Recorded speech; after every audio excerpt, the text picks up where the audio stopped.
This is Austin Artists, the show where we talk to local artists and arts organizations. This show is pre-recorded. I'm your host this week, Julie Rysenga, and today my guest is Phoenix. Over the course of more than 2 decades, Phoenix, also known as the violinist, singer-songwriter, composer, and electronic music producer Omar Phoenix, has earned a reputation for his style and technique on the violin.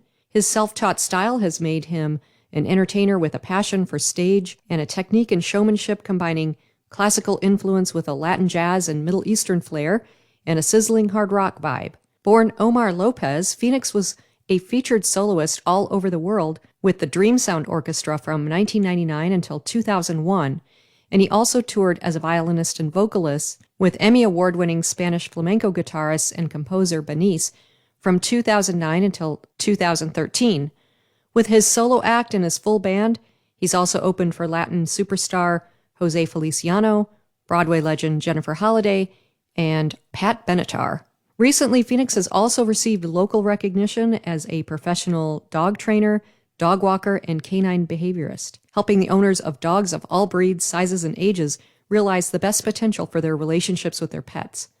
Despite his recent successes with work based around his love for dogs, Phoenix is excited and happy to return to performing for the first time in almost 10 years, and as a recovering alcoholic and survivor of post-traumatic stress disorder, he has also dedicated himself to becoming an advocate for mental health awareness and those dealing with substance abuse issues, as well as being a stronger voice for those in the LGBTQ+ community.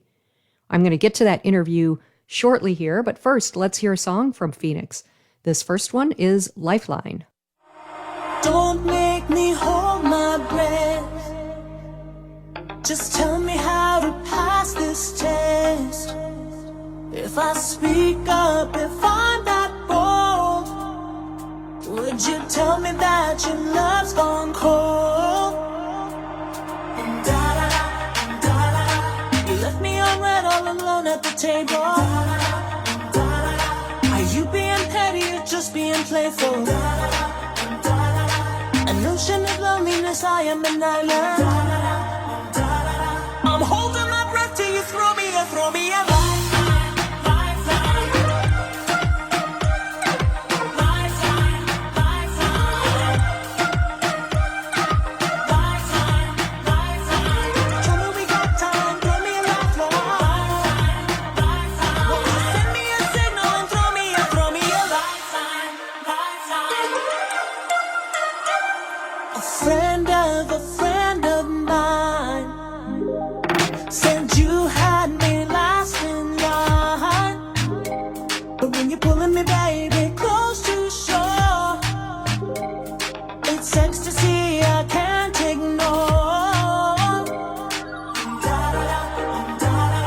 I'm floating away on a wave of emotions. I open the bottle and go through the motions. It's left running dry on this deserted island.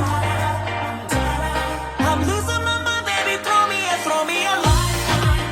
Lifeline, lifeline, lifeline, lifeline, lifeline. Tell me we got time, throw me a lifeline. Won't you send me a signal and throw me a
I am here with Phoenix. Thank you for joining the show today.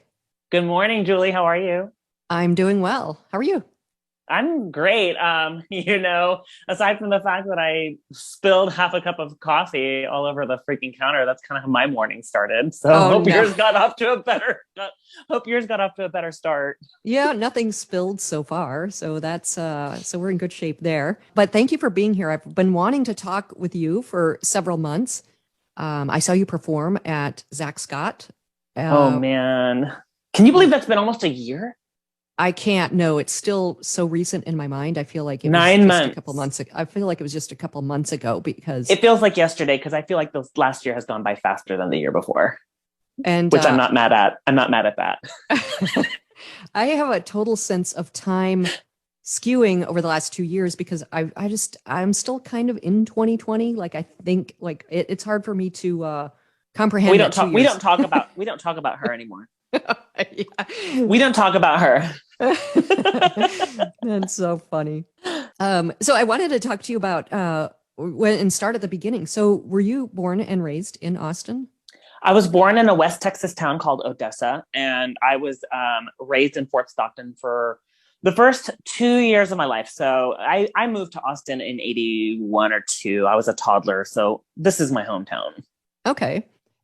How did you get involved in music and start performing? Okay, so I went to McCallum High School, which is now the Fine Arts School, but back then it was not. And I graduated in 97, and I actually started on viola because they needed viola players when I was at Lee Elementary. And then I switched to playing both viola and second violin sometime in high school. Honestly, Julie, I was horrible. My sight reading was if UIL competitions for the whole group relied on me and my sight reading, I was probably the reason why my orchestra lost because I was horrible. I was a bad sight reader, but I was loud. I mean, and like not just as a person, but I was a loud violist and a loud violinist. And so, yeah, I started back then, and I went to school at Texas State, which was then called Southwest Texas State at that point in San Marcos. And I was only there for 6 months, and I knew immediately this is not for me. So I went and bought an electric violin, and there was a gay club back in the late 90s called the Forum, and a entertainer named Kelly Klein and another drag entertainer, Paris Chanel, and a DJ Filthy Rich. They basically like started talking about doing a talent show like in between drag queen performances. And I'm like, oh, I want to do it. And my friends are like, you want to play the electric violin during a drag show? And I'm like, yeah. And I asked Paris Chanel, and she passed away several years ago. And she was like, yes, honey, let's do this. And that was it. That's how I got started here in Austin. I was playing electric violin in some, I call it, well, they're pleather, but now they're apparently the new name is vegan leather. So vegan leather. So there I was in vegan leather hot pants and giant shoes that I bought at like Gadzooks or Hot Topic at Barton Creek Square Mall back in 98. And I'd like super like form-fitting, sparkly red t-shirts playing electric violin when drag queens were like changing for their next numbers. That's really cool. That's you're just really creating your own opportunity there, right? And something that had not been done before. Yep. I don't remember Oh, go ahead. Sorry. Go ahead. You go ahead. You. No, I was going to say, I don't remember the Forum, though. The Forum is now where Speakeasy is. Yeah, so there was Rainbow, there was the Forum, we had Boys Cellar, we had the Edge. I think there was like a leather bar, and I forgot the name of Chain Drive. Chain Drive. Yeah. I think I went there once. And I left a little traumatized because I always like to say I might be old, but I'm still immature. Like I made a joke about myself at the McCallum reunion back in 2017 because everyone said that I always used to look young. I'm like, well, I'm actually 6 years younger than all of you. I'm just. What was that show about the little girl robot? I forgot her name. Small Wonder. Yeah, I was like Small Wonder, except I wasn't smart. I wasn't intelligent. I was just very little. Oh, literally. boy. I was like 5'4" until like 2000. Then I had a growth spurt. Oh, really? Yeah. Oh, okay. Yeah. I was so short for a long time. Oh, wow. Well, so you were a short violin player at drag shows, and then Yes. and then so how did it?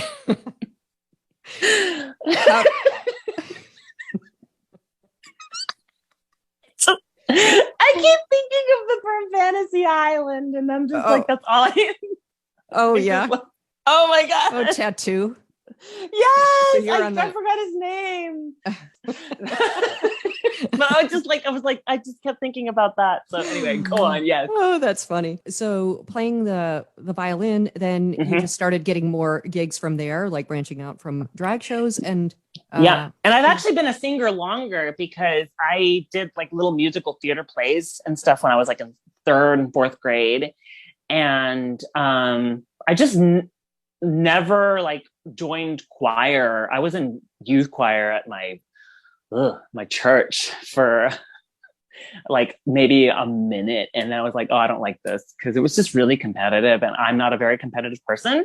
And I kind of just like to blaze my own little path, but I've been singing longer, so yeah, I got my start at the Forum, and back then my name was Omar Lopez. That's how people will know me. And I was doing my little thing, and then this sexy Australian guy sometime in late 98 came to a show, and he just had his eyes on me the whole time. And then I thought he was coming to hit on me, and we actually ended up dating. But he's like, hey, I play electric guitar for this rock orchestra called Dream Sound Orchestra, and I think you'd be a hit with them. And this was like early 99. I had just dropped out of school, and back then we didn't have YouTube, we didn't have demos or anything. I had to actually fly to do the audition, and I got the part to play solo electric violin at the age of 20. Nice. Playing That's solo exciting. so it's like a full symphony orchestra. They would get like local string players to like read the music for the live shows, but then it was me doing all the solos and stuff. And it was when you're 20 and your sight reading is terrible, and everyone has said that you suck or that you're terrible, pardon my language, and then you get this opportunity, your idea of yourself changes very quickly. That's very really quickly. Yeah, well, that's great. I mean, what a wonderful opportunity. Yeah, it was. It was really amazing. Well, I saw you at Tamika Jones, or you opened for Tamika Jones at Zach Scott, and that was I want to say it was over the summer. April. Over the summer? April. Okay. So before it got sweltering hot, I can imagine, because I probably would not be out there if it was August, but. Oh, I would have. I would have been out there in those vegan leather hot pants. Maybe a set of heels now. We'll see. I don't know. I would have been out there. I love the summer. Like people, that's my time of year. Well, so April 2021, there was a show at Zach Scott, and I was so moved by that performance. And it was because, I mean, one, it was the first show I'd seen in over a year, but also it was the first time I think you performed as well in well over a year, right? Longer. How long was it? The last show I did with my music with a full band was late September 2017. Okay. And even at that time, I was kind of on a hiatus. My good friend, Andy Burkowski, who runs the City Theater Company, asked me if I wanted to do a 3-day run. And that was in the summer of 2017. And I was feeling good about myself at that point in time, so I agreed to do it. But it was really hard to get on there for a 3-day run. I still remember the anxiety attacks that I was having getting ready for that. And then after that, I just didn't do anything really with anybody. Maybe a couple of like, let me take my violin and go sit in for a couple of songs with Tamika in like 2018. But I didn't take the violin out of my case for a very long time, until that show was really, really symbolic for me. It was very symbolic to go play at Zach with or opening for Tamika. Because I had only played with her before, like as a guest artist. She's my best friend as well. And to be able to like just get out there and do that was really liberating. Tell me a little bit more about that. How is it symbolic for you? It's hard to talk about this still sometimes because I just never went. I've been trying to embrace everybody. And that's hard to do when you're a queer Latinx person. And especially in this polarized climate we've been in. But I've been working really hard on embracing everybody. But I will say that I was raised in a super, super conservative Christian Latino household and just brainwashed to think that who I am and who I was as a gay boy growing up was wrong and that I was going to die and go to hell. And my dad was my manager for a really long time, helping with bookings. I went from playing pride festivals and going to gay clubs and doing Dream Sound and then coming home and trying to do my own music. And his voice was just constantly in my head, telling me to man it up and play it more straight. And same thing with my stepmother.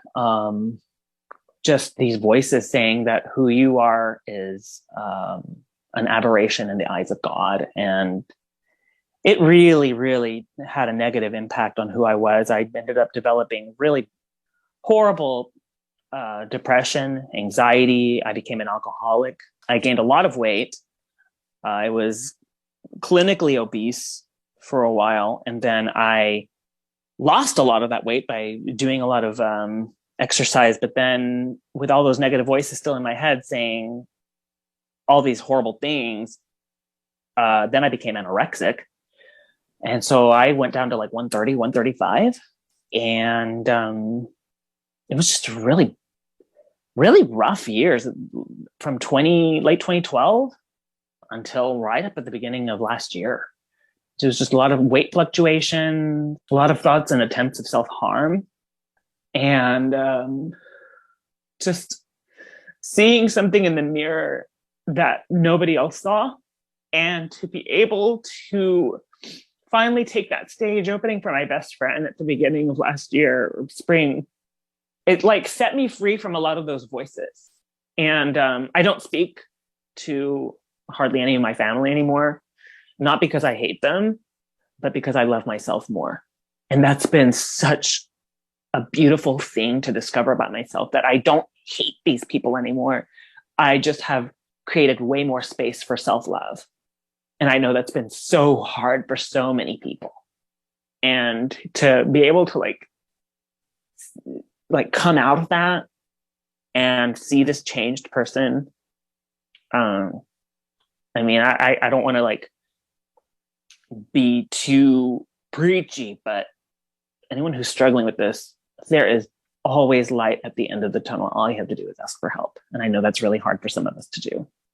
Well, and thank you for saying that. I'm really sorry to hear of that experience. I think that performance that you did felt like... Sorry for crying, God. Oh, not at all. What did you do on your radio interview, Omar? Cried. Because my first name is Omar, but yeah. Yeah, but I think it's a very important story that you tell, and I feel like that performance, you were you, right? You were, yeah. You had moved into being you, and it's unfortunate that there's so many influences still today throughout for people growing up, kids growing up. It took 21 years to do that, Julie. It took 21 years, and it's so sad because I tell people now, my mental trauma and internalized stigma and resulting anxiety and depression and thoughts of self-harm, those ideas were old enough to drink by the beginning of last year. 21 years of that. It's really hard to unravel. Yeah. I would imagine it's a daily unraveling, right? Because it is. It's hard to get rid of those voices. Well, I have a fantastic counselor. What I will say to Tamika's credit, she saw me in so much pain at the beginning of summer 2020.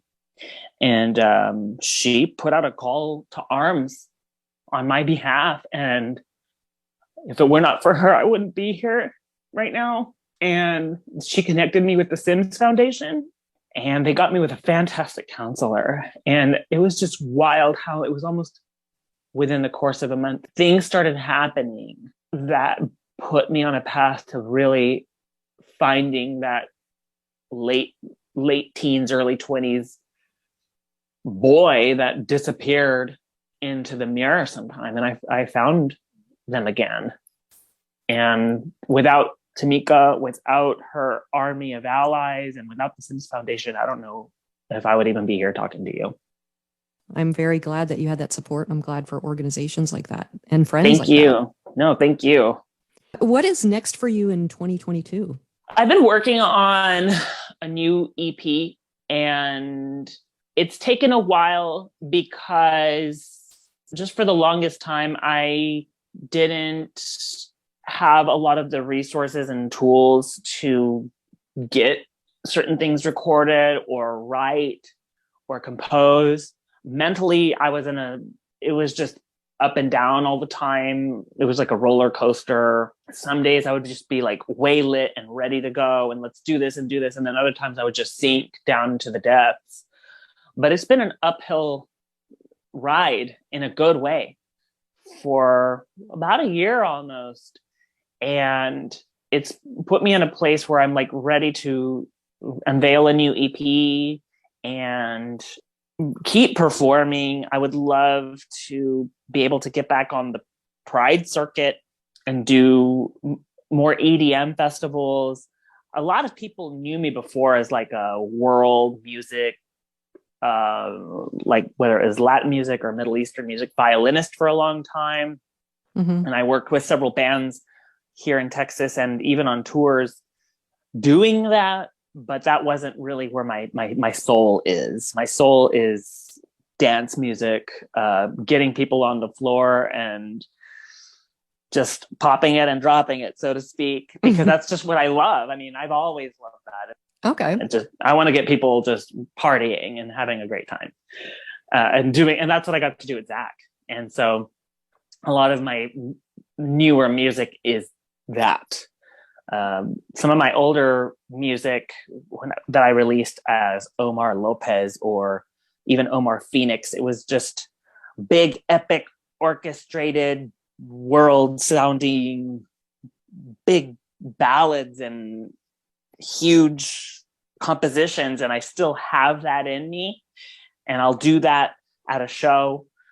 But I want to make music that people relate to and make people want to just get out there and shake it. Yeah. And live their lives. That the Pride circuit is that's I think that is a good option for that, because like the daytime dance parties that go on, those can be fun. Yeah, can we normalize doing that and being in bed by 10? Please. I would love it. I'll be 43 in March, and I'm just like it's like I'll talk a big game because now I'm out here triple boosted and all that, whatever you want to call it. And I'll be like, okay, girls, where are we going tonight? And then like, it's 10:30. I'm like, watching the Avengers movies sounds really great right now. Oh yeah. I'm the same. Eat some cereal. Well, any last thoughts for our listeners? You are not alone. And I think something that a lot of us struggle with, and not even in a negative sense, a lot of us have main character syndrome. And I don't know if you know what that is, but it's basically, it's a kind of little narcissistic thing where you just think that you're the star. And this is not in an egotistical way. You just see yourself as the star. And so you have your little core group of friends, and then you've got the outlying characters. But what that does is that when you start to deal with trauma or negative cycles or things like substance use issues, you just feel like you're alone. Y'all, and I'm a Texan, so I'm going to say y'all are not alone. And there is help out there. There are resources out there. Nobody is alone. And we have to normalize talking about mental health issues. We have to normalize setting healthy boundaries. We have to normalize being a cycle breaker, for heaven's sake. Mm-hmm. And and start just saying no, even if somebody is your parent or your best friend or your boyfriend, your girlfriend, your lover, your husband, your wife. I've been seeing a lot of romantic separations and even divorce, and people are like, oh, this is so sad. And I'm like, I just saw a famous celebrity couple. I don't want to like just put them on blast, so I'm not going to name names, but they just announced their divorce yesterday, and other people putting their sad emojis. And I'm like, I love this for them, because what they said in their public announcement was so powerful that we've been in this cocoon for the last couple of years, and it's made us really look at our priorities and our relationship and ourselves. It's like, I wish more people could do that. I'm not sitting here telling everybody to be single. I'm saying, look at your life, take stock of what's in it and what's happening, and say, no, I don't want this anymore. This is not enough for me. Sure. Well, Phoenix, thank you so much for being here. Thank you. I've enjoyed the conversation, so I appreciate you coming on the show. Thank you, Julie, for having me. I want to thank Phoenix again for being on the show today. More information about Phoenix can be found on Facebook at PHNX or YouTube at PHNX Music and on Instagram. Thank you for listening today. Up next is Reflections of Community Outreach, ROCO, but I'm going to close us out with one new song coming from Phoenix's upcoming EP. This is called The Flame.